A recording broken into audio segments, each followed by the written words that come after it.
नामी गैंगस्टर जो गुजरात की जेल में बैठे हुए हैं, उनको प्रोटेक्शन वारंट के लाने के लिए कानून बना दिया गया है कि गुजरात से बाहर आप लेके नहीं जा सकते। आदरणीय प्रधानमंत्री मोदी जी का कमर खोदने के लिए कांग्रेस की रैली में बात कहा गया है।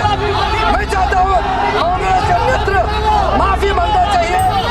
राजनीति का स्तर कांग्रेस पार्टी ने इतना गिरा दिया है जो कल्पना के बाहर है। On the other side, we can see that last week in Parliament, what the language Amit Shah ji used.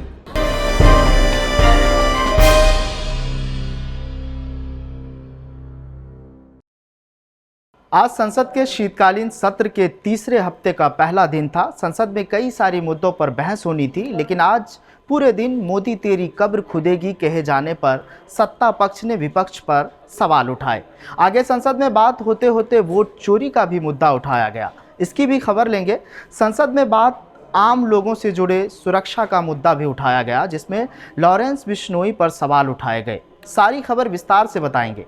नमस्ते, मेरा नाम है सद्दाम और आप देख रहे हैं संसद में खास। आदरणीय प्रधानमंत्री मोदी जी का कमर खोदने के लिए कांग्रेस की रैली में बात कहा गया है।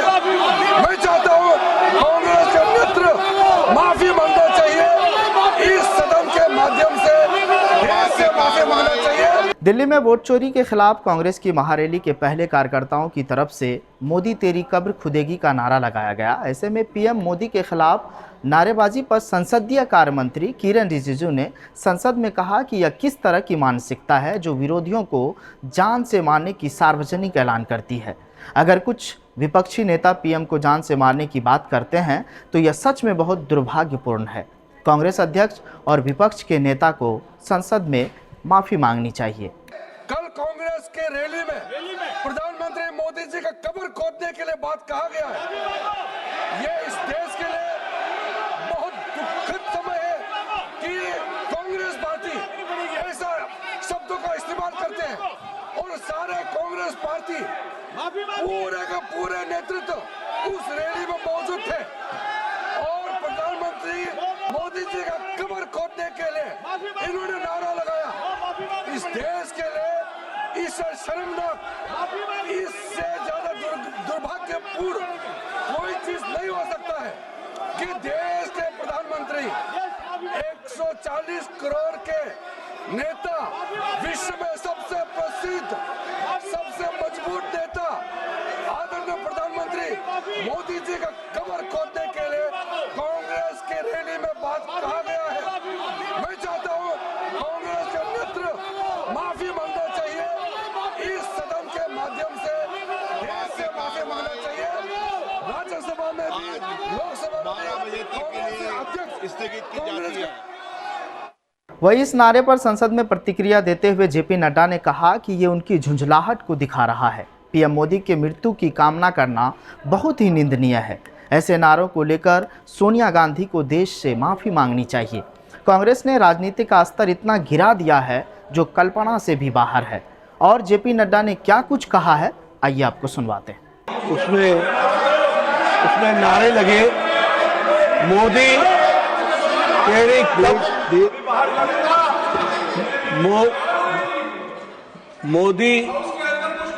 मोदी तेरी कब्र खुदेगी, आज नहीं तो कल खुदेगी।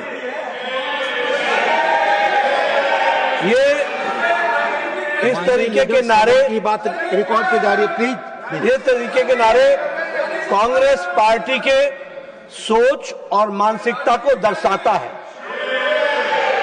ये नामदारों के झंझलाहट को स्पष्ट इंगित करता है और साथ में इस तरीके की बात कहना एक प्रधानमंत्री जी के खिलाफ और मृत्यु की कामना करना, यह अपने आप में बहुत ही निंदनीय है। इसके लिए हमारे नेता प्रतिपक्ष और कांग्रेस पार्टी के नेता यहां बैठी हैं, आदरणीय सोनिया गांधी जी, इनको देश से माफी मांगनी चाहिए और देश से माफी मांगनी चाहिए और ये नामदारों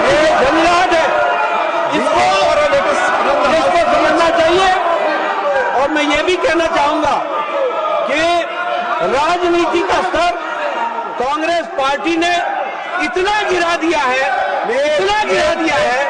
जो कल्पना के बाहर है। इसलिए इसकी मैं घोर निंदा भी करता हूं और मैं श्रीमती सोनिया गांधी जी से। कांग्रेस के महासचिव केसी वेणुगोपाल ने कांग्रेस पार्टी की वोट चोर गद्दी छोड़ो रैली को मिले रिस्पांस की तारीफ की। उन्होंने कहा कि दिल्ली में लंबे समय बाद हुई ये सबसे बड़ी रैली है, जिससे लगता है कि वोट चोरी का मुद्दा एक जन आंदोलन बनने वाला है। हालांकि पीएम मोदी पर की गई टिप्पणी पर उन्होंने कहा कि यह हमारे पार्टी की रीति नहीं है कि हम विपक्षी नेता के खिलाफ अभद्र टिप्पणी करें। अगर हम दूसरी पार्टी पर नज़र डालें तो पिछले हफ्ते अमित शाह ने सदन में किस तरह की भाषा का इस्तेमाल किया था, हर कोई उसे समझ रहा था। This is totally a baseless drama they are created today. I think it is because of the biggest successful conducted rally. Delhi never seen this type of enthusiasm, this type of participation for a Congress rally within these 10-15 years. It may be provoked them, but what they are blaming, I asked Kiran Rijiju, any Congress leader spoke about it. They are telling some people in the rally, they are telling all these things. These are baseless. We don't know. Lakhs of people are participating in the rally. It is not our customs to blame, use dirty language, unacceptable language against any political leader, even though they are our political enemies. Our party's policy is not like that. On the other side, we can see that last week in Parliament, what the language Amit Shah ji used while he is speaking. तो ये थी संसद में पक्ष विपक्ष के सवाल और जवाब। लेकिन सबसे ज़्यादा जिस बयान की चर्चा हो रही है वो है लॉरेंस बिश्नोई पर उठाए गए सवाल। लुधियाना के सांसद और पंजाब कांग्रेस के प्रधान अमरिंदर सिंह राजा ने सदन में लॉरेंस को देश का आतंकवादी बताया। सांसद ने केंद्र से सवाल पूछते हुए कहा कि क्या केंद्र बता सकता है कि इसे कब तक रोका जाए। हालांकि कहा जा रहा है कि ये वीडियो 1 साल पुराना है, लेकिन इस वीडियो में उन्होंने क्या कुछ कहा है सुनते जाइए। पूरा पंजाब डरा हुआ है, पंजाब के अंदर डर का माहौल है। हर व्यक्ति को या तो विदेशों से या जेलों से टेलीफोन आ रहे हैं और फिरौती मांगी जा रही है, और फिरौती और पैसे ना देने की सूरत में हर रोज एक ना एक मर्डर कर दिया जाता है, जिससे पूरा पंजाब का व्यापारी और हर व्यक्ति डरा हुआ है। हाल ही में लुधियाना के अंदर दिन के 1:30 बजे एक शादी के प्रोग्राम में गैंग वॉर हुआ। दोनों तरफ से गोलियां चली। लोगों ने, शादी में आए हुए लोगों ने टेबल के नीचे घुसकर अपनी जान बचाने का काम किया, और 2 लोगों की जो शादी में आए हुए थे उनकी मृत्यु हो गई है। इतना ही नहीं अध्यक्ष महोदय, अकाली दल की पार्टी ने तो एक गैंगस्टर को टिकट दे दिया है। अब गैंगस्टर पॉलिटिक्स में भी फोन कर कर सरपंचों को धमकाते हैं वोट लेने के लिए। और केंद्र की सरकार से भी मैं गुजारिश करूंगा, एक नामी गैंगस्टर जो गुजरात की जेल में बैठे हुए हैं, उनको प्रोटेक्शन वारंट के लाने के लिए कानून बना दिया गया है कि गुजरात से बाहर आप लेके नहीं जा सकते। ऐसी सूरत में पंजाब जल रहा है और केंद्र सरकार और राज्य सरकार दोनों मूक दर्शक बनकर देख रहे हैं। संसद में आज क्या कुछ हुआ, ये कहानी यूं थी। कोशिश की गई है कि सारी किरदारों की कहानी आपको बता दी जाए, लेकिन मोदी तेरी कब्र खुदेगी इस पर कांग्रेस से जमकर सवाल पूछे गए। क्या ऐसे बयान कोई सोची समझी साजिश थी या राजनीतिक खटास, ये तो वक्त बताएगा। लेकिन वक्त का इंतज़ार करने से बेहतर है कि वक्त के साथ जिया जाए। फिलहाल इस मुद्दे को लेकर आपकी क्या राय है, कमेंट कर बताइएगा ज़रूर। स्पेशल शो संसद में खास में आज के लिए बस इतना ही। बाकी ताज़ा तरीन खबरों के लिए देखते रहिए जनतंत्र टीवी। नमस्कार।